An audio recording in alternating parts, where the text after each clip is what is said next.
Bonjour, Anne-Laure Faubert, je vais vous présenter le coffret La nourriture dans la Bible, qui est produit par notre marque Food de Culture.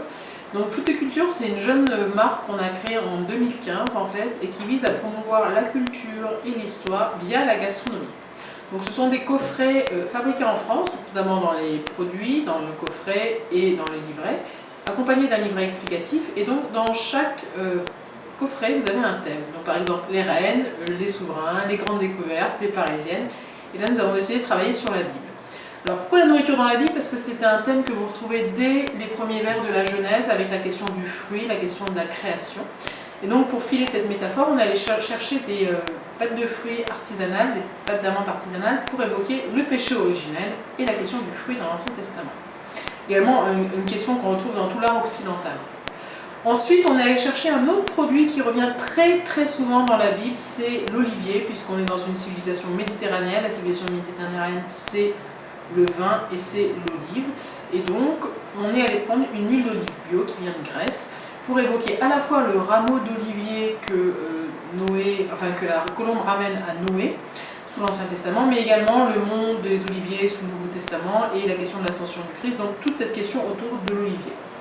Ensuite, on allait chercher un miel, en fait, qui vient... Alors, il est intéressant ce miel parce qu'il y a deux choses. Dans l'Ancien Testament, quand vous parlez du miel, ça évoque l'Éternel, la parole de l'Éternel qui est comparée à du miel. Mais également, on allait chercher ce miel à l'abbaye de Port-Royal des Champs. Et Port-Royal des Champs, pour les historiens, ça rappelle Louis XIV, ça rappelle le contre-pouvoir à l'absolutisme royal de Louis XIV. Ensuite, des dates qui plairont sûrement aux enfants, mais aussi également aux adultes, puisque dans l'Ancien Testament... David, notamment, fait fabriquer beaucoup de pains de dattes, en fait, et je trouvais que c'était intéressant de mêler. Et enfin, un dernier produit, alors, qui évoque la nourriture, mais qui n'est pas de nourriture, qui ne se mange pas, c'est un petit bracelet que j'ai fait faire par une créatrice parisienne dans son atelier du 9e. C'est un ictus, et un ictus, étymologiquement, c'est le monogramme du Christ, en fait, donc Jésus.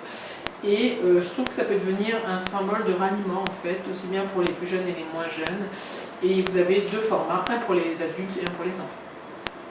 Donc vous remarquerez qu'il n'y a pas, j'ai pas parlé du tout ni du pain ni du vin, en fait, du Christ, parce que pour moi c'est quelque chose qui est évoqué dans l'introduction, qui est évoqué dans notre livret, et on ne le traite pas ensuite dans le coffret. Alors pourquoi nous soutenir? Nous sommes une jeune société, nous sommes en pleine phase de développement, et participer à ce projet, c'est à la fois participer au coffret Food de Culture, donc sur la nourriture dans la Bible, mais également participer plus largement à notre développement, puisque dans les contreparties, nous avons mêlé des produits qui viennent de Food de Culture et des prestations qui viennent de notre autre marque, Bulle de Culture, d'événementiel culturel, en fait, avec notamment des visites privées au Louvre.